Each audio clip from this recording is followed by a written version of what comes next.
6 decades ago today, Dr. King gave his famous I Have a Dream speech on the steps of the Lincoln Memorial. I have a dream that one day this nation will rise up and live out the true meaning of its creed. We hold these truths to be self-evident, that all men are created equal. Dr. King's family members, including his granddaughter, remembering his vision this Saturday. If I could speak to my grandfather today, I would say, I am sorry we still have to be here to rededicate ourselves to finishing your work and ultimately realizing your hidden dream. And joining me now is the man who helped write that famous speech, attorney Clarence Jones, the former personal counsel, advisor, close friend of Dr. King's. And his new book is Last of the Lions, An African-American Journey in Memoir. And Clarence Jones, it is such an honor to meet you. Again. Again. Right. We had roots, similar roots. That's right. In Philadelphia. That's right. Talk to me about that day and what you see today with, you know, the racist killings over the same time on Saturday that you were out on the mall. Yeah. To have that kind of a manifesto. Let me just say, I want to say, in defense of Martin Luther King Jr., Martin Luther King Jr. didn't need me or anyone else to draft his speeches. He was totally capable, brilliant, okay? The only thing is that he's the two sources of income of the Southern Christian Leadership Conference that he founded were speaking fees that he got and a mail-in to a mail-in, solicitation. So if you're speaking 4 days a week, it's hard for you to, just speech. I remember exactly, he was invited to be the speaker for the Convention of the National Maritime Union. It was on a Wednesday. He told me, he says, Clarence, I don't know what to do with this. I said, what do you mean? He says, I just can't go and do the traditional speech. I said, I'll try to help you. That's how it started. Where did the I Have a Dream theme come from? Well, the I Have a Dream, actually, it didn't come from me. I had nothing to do with that. It did not come from me. He had uttered the same phrase in June of that year in Boston when he was speaking at Colbert Hall. And what happened is that when he was reading the text, a written text which I had prepared for him, and by the way, the only reason I prepared it for him because he was overwhelmed, he was tired. And his problem was starting with the speech. So as insurance policy, I'd met with him the night before, and I gave him a handwritten, on yellow pages, a text, suggested text that he might consider using, never thinking about it, using. It's only when he was speaking from the text that I had prepared.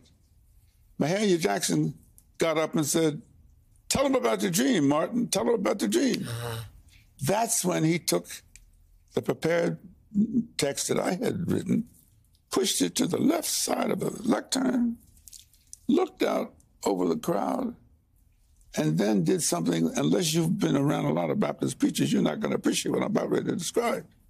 I was standing behind him, and I saw him take his right foot and start loving it, and start taking his right foot and rubbing it up and down from the back of his left heel all the way up to his left knee. He started rubbing it back foot. And that's when I looked at them and I said, these people out there, they don't know it. But they're about ready to go to church because it was like a musician. It was like Charlie Parker. It was like a great musician. Say this is like jazz. Yeah, that's right. That's right. Okay. And when I saw him do that, I said to somebody, I don't know, I know it was another human being. I don't know what nationality. I said, these people don't know it, but they're about ready to go to church. The entire rest of the speech after Mahalia Jackson says, tell him about the dream, Martin, was spontaneous, extemporaneous. And only when he got to the end of the speech, he looked down on an envelope and then he wanted to quote something from, as an old Negro preacher said, so and so and so and so, free at last, free at last, free at last. But everything, the first 7.5 paragraphs down to the fierce urgency of now was crafted by me. And the only reason, I mean, that stuff about the return check and all that crap. Well, I had the experience of going into the Chase Bank. The Rockefeller family wanted to help us. So I had the experience of seeing Nelson Rockefeller's brother, David. They would both take down $100,000 in cash and give it bail money to help us. So it was in April that year. And as I was about ready to leave the bank as fast as possible, he said, no, Mr. Jones. Bank regulations require you to sign something. I said, okay. So see the fellow sitting over there? He's typing, what's your name? I said, Clarence B. Jones. What's your name? Clarence Benjamin Jones. I had to sign what is called a demand promissory note. Now, your audience is there's a regular promissory note payable after 1 year, 2 years, 3 years, and it's demand promissory notes. States require a creditor just can't go, I want my money. You got to give them some notice.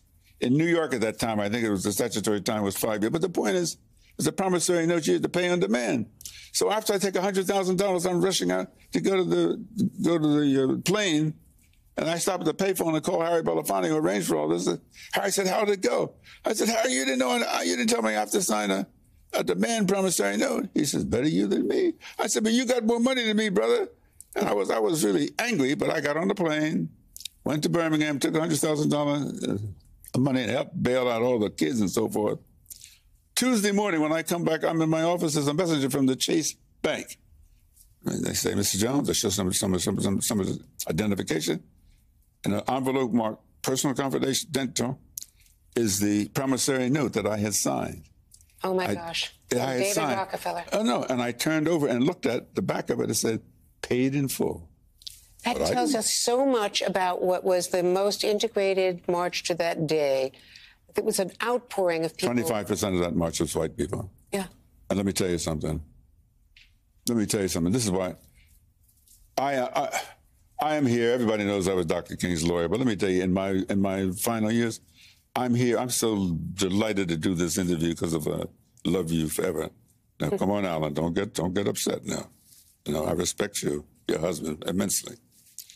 But I am here in the capacity as chairman of the board of something called the Spill the Honey Foundation.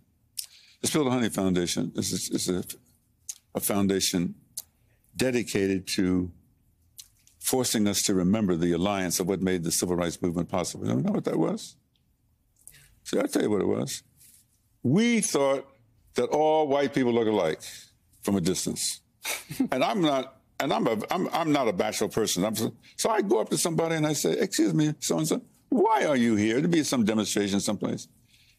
And say, "Well, you go back and tell your Dr. King, I'm here because this is what my grandpa and grandma would want me to do." I said, "I'm sorry, I don't understand. You see, Mr. Jones, I am Jewish, and I'm here working with your Dr. King because this is what my grandpa and grandma would want me to do." I go back to Martin. I said, "You know what? We're 12% of the population. There's another group out there. They're white. They may look white, and they do look white. But when you get up close, they're Jewish. And the overriding repetitive reason they say they're here, it's not. I mean, they love you. They love what you're doing. But it's not because of you, Martin. They're here because they want to pay tribute to their grandpa and grandma." And I'm sorry if I tear up a little bit because if you know anything, see, that's why I get so angry about this country. Okay, we're in a very difficult situation. Okay, I believe that violence lies like molten lava under our streets.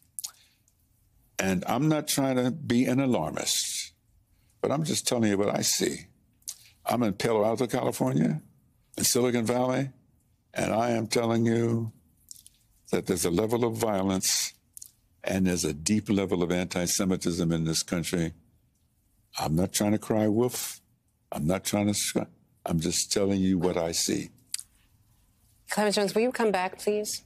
Hey, for you, anytime. Okay.